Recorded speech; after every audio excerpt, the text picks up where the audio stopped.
장관님, 예, 특검의 가장 중요한 것은 거의 생명이나 마찬가지죠.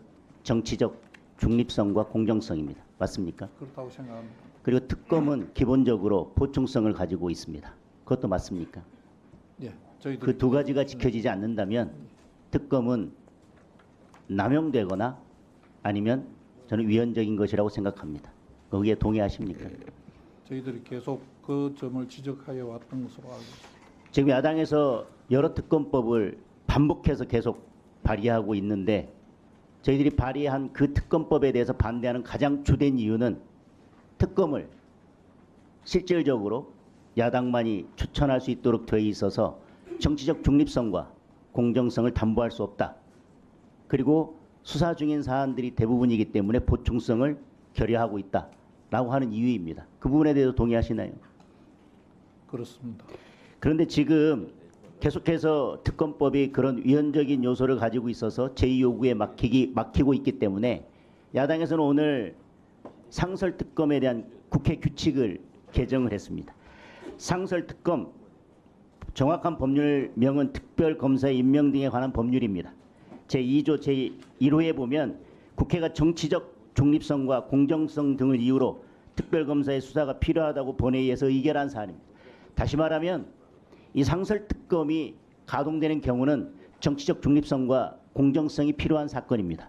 따라서 상설특검의 생명은 정치적 중립성과 공정성을 담보할 수 있도록 특별검사 후보 추천위원회가 구성되고 운영되어야 합니다.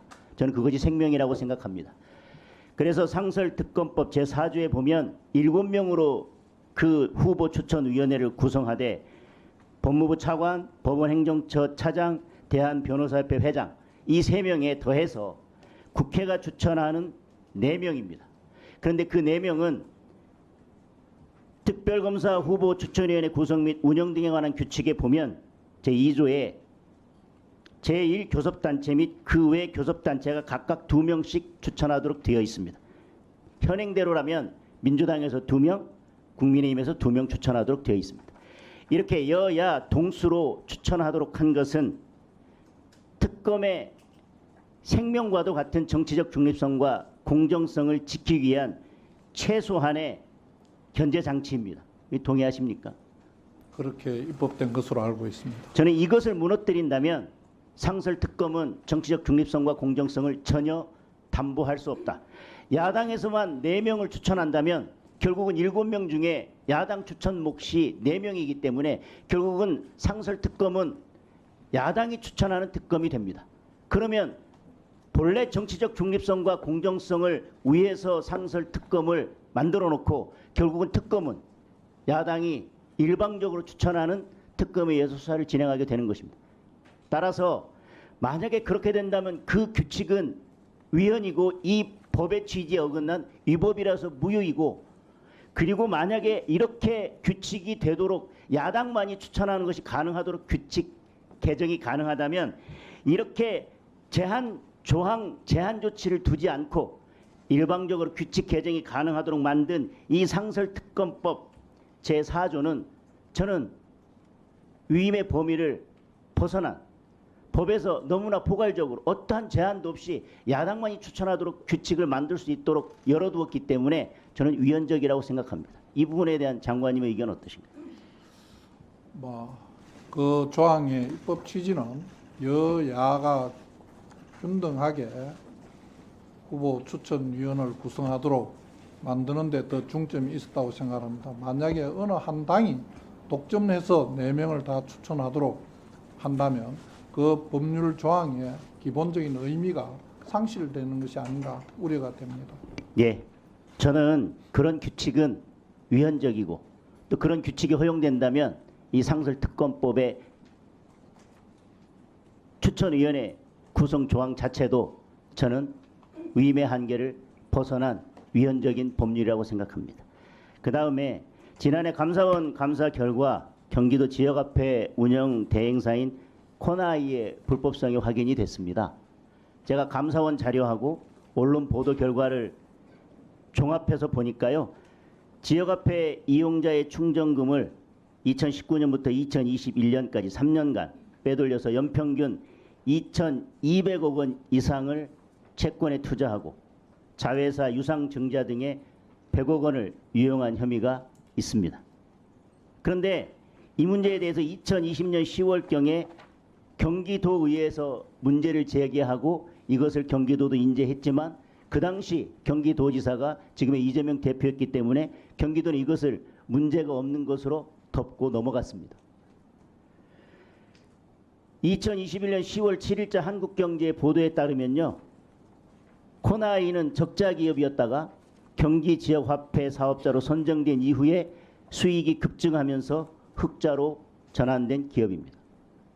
그래서 코나이는 운영사 선정 특혜 의혹이나 구매자가 오랜 기간 쓰지 않아 남아있는 돈, 즉 낙전이죠. 그 낙전 수입을 몰아줬다는 의혹 등으로 지속적으로 문제가 제기되어 왔습니다.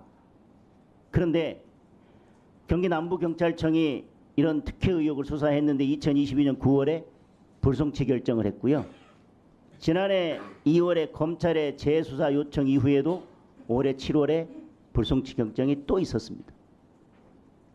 이런 감사 결과나 언론 보도에 따르면 너무나 많은 의혹들이 있고 특혜 의혹이 있고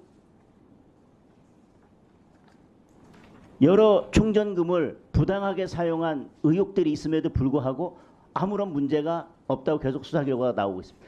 만약에 수사 결과 이것이 문제가 있다, 위법성이 있다라고 밝혀진다면 반드시 처벌돼야 되겠지만 그렇게 위법성이 있다고 수사 결과가 밝혀졌는데 1분 더 사용하겠습니다. 밝혀졌는데도 불구하고 경기도가 이거에 대해서 아무 문제가 없는 것으로 덮고 넘어갔다면 저는 그 또한 직무유기라고 생각합니다. 코나아이의 한 이모는요. 이재명 성남시장 당시 산하기관에 근무했던 측근 인사입니다. 그리고 2017년 이재명 대선 후보 홍보 담당을 했던 사람입니다. 그리고 코나아이의 임원 경력을 가진 인사가 지역화폐 업무를 담당하는 경기도 시장상권진흥원의 상임이사로 채용돼서 논란이 되기도 했었습니다. 지금 이재명 대표는 지역화폐가 가장 효율적인 소비진자 국민소득 지원 골목상권 활성화 등의 효과가 있는 정책이라고 계속 강조하고 계신데요.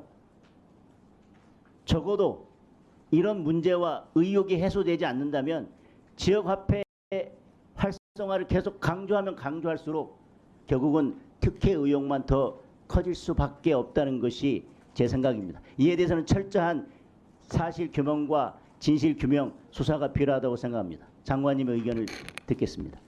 아까 말씀하신 대로 검찰의 불송치 기록에 대해서 기록을 검토하고 있는 것으로 알고 있습니다. 검찰에서 규정에 따라 업무 처리를 할 것으로 알고 있습니다. 현재 진행 중인 사안에 대해서 장관이 구체적으로 말씀드릴 수 없음을 위원님들께서 양해해 주시기 바랍니다.